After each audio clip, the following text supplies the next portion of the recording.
Para ficar sem debate, eu vou fazer um apelo, por favor.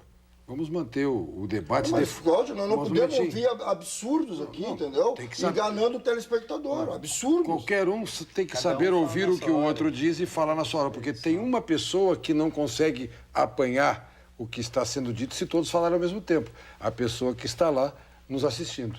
Nós temos que falar um por vez. Eu sei que o debate é acalorado. Há quem prefira o programa acalorado, há quem o instigue para que seja assim. Não é meu jeito. O meu jeito é de procurar convergências. As conversas são cruzadas, mas devem nos levar a um horizonte, que eu vou tentar buscar no próximo bloco. Já vem.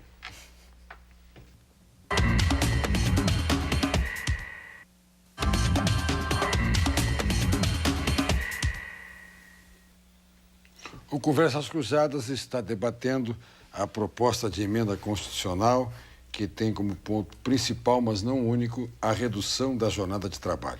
É a CUT com a palavra, Celso Wojciechowski. A respeito se a redução da jornada de trabalho gera posto de trabalho ou não gera posto de trabalho, que foi referido aqui, em 88, nós vivíamos num período de recessão, 88 e nos anos seguintes. E tem um único estudo no Brasil, feito por um professor Sadi Dalrosso, da UNB de Brasília, e aponta que em 88, na região metropolitana de São Paulo, estancou as demissões, porque nós vivíamos num período de recessão, portanto, muitas demissões, estancou as demissões e teve 1% de acréscimo na contratação naquele período. Portanto, foi um efeito extraordinário para a manutenção dos postos de trabalho e para a ampliação dos postos de trabalho. Portanto, 1%, a ampliação de postos de trabalho de 1% num período de recessão, lá ele é fundamental. Portanto, mostrou seu efeito extremamente positivo, tanto para a manutenção do emprego, quanto para começar a fazer com que a roda da economia voltasse a girar.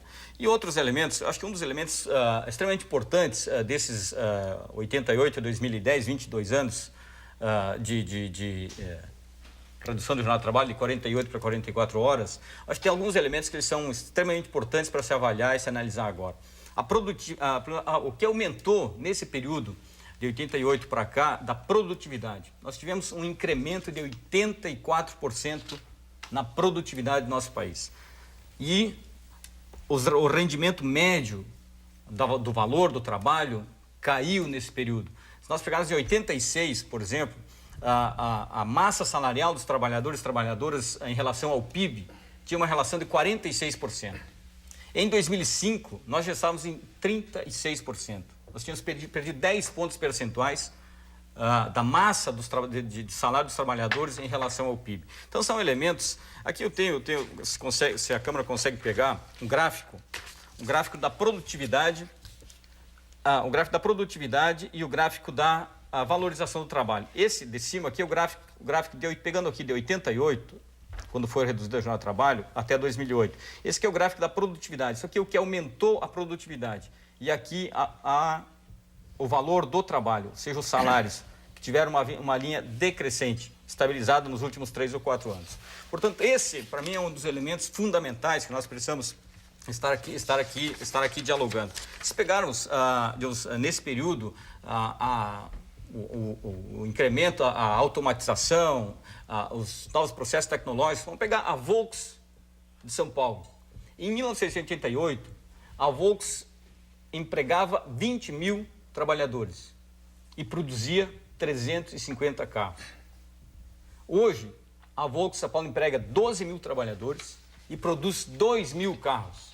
Dia, né? Dia. Portanto, diminuiu a empregabilidade, aumentou assustadoramente a produtividade. E por que nós não podemos... E aonde foi? Aí a gente pergunta, aonde foi? Alguém lucrou, alguém embolsou de uma forma extraordinária todos esses lucros. De 20 mil para 12 mil trabalhadores e produzir de 350 carros para 2 mil carros dia. É uma produtividade extraordinária, um aumento espantoso, assustador.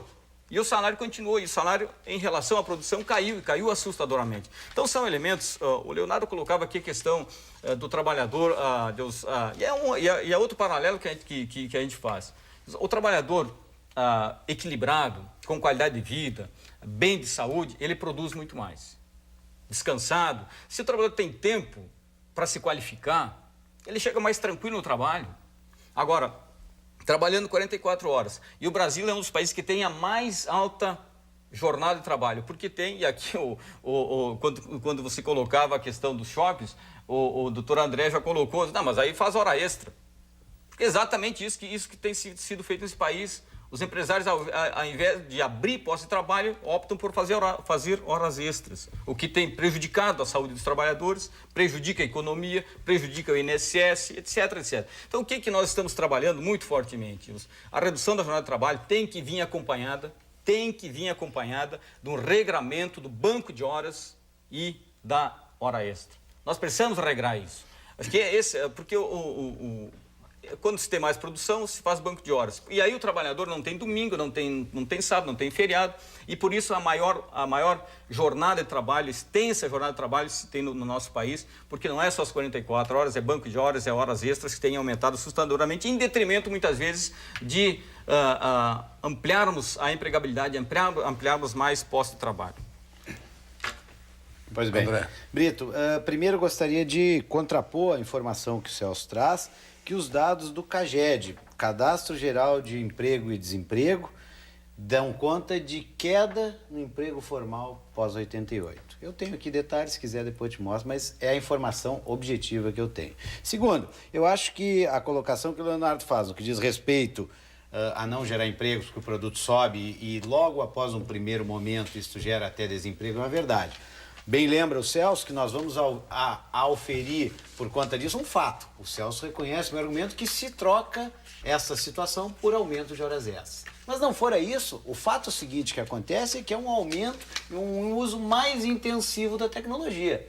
E isso, ao contrário, vai fazer redução de postos de trabalho. Mas acho que temos que trazer aqui um ingrediente muito importante para essa discussão, que é inserir a nossa necessidade, volto àquela referência inicial, quanto mais trabalharmos menos, melhor para todos, todo mundo almeja isso, quem sabe, mas nós não vivemos isolados no mundo.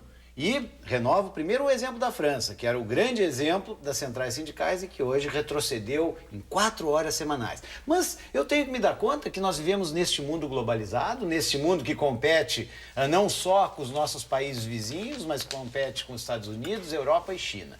E quem compete hoje conosco? Mercosul, China, Índia, etc.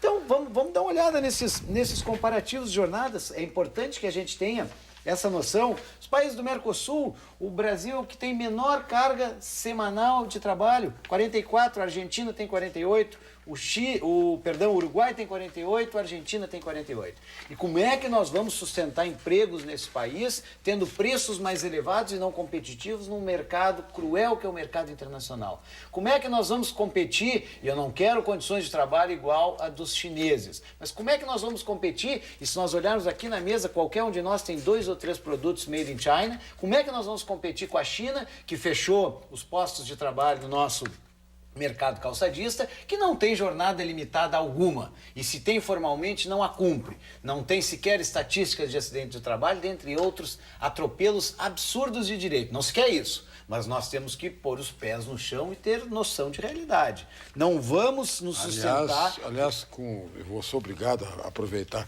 com o drama do polo coreiro calçadista, pés no chão mesmo. Pés no chão, a expressão é fisicamente essa. Então, nós temos que nos dar conta que o aumento do custo de obra, o aumento do custo do trabalho tem um efeito nefasto para o país, para os empregos, para a economia e para a atividade. E todos mais ou menos falaram aqui, e é um espaço que a Constituição de 88 nos deu, que é o espaço da negociação coletiva. Todas e muitas das regras do artigo 7º tem uma pós-vírgula que diz assim, salvo acordo ou convenção coletiva. E este é o espaço. Porque a linearidade da lei que impõe a todos com condições diferentes uma regra única não é possível. Ao contrário, eu não posso pretender que o setor de informática tenha uma regra, que hoje é um setor bastante eficiente, produtivo e rentável, com o setor que não existe mais, ou com o setor que produz máquinas de escrever. Se é que existe hoje, muitos telespectadores não sabem o que é uma máquina de escrever, mas a verdade é isso. A negociação coletiva, cujo espaço foi aberto pela Constituição Federal, este é o caminho para que eu trate o setor dos automóveis de uma maneira, que eu trate os coureiros calçadistas de outro, e assim, a única situação que pode realçar, e não a imposição da lei, não a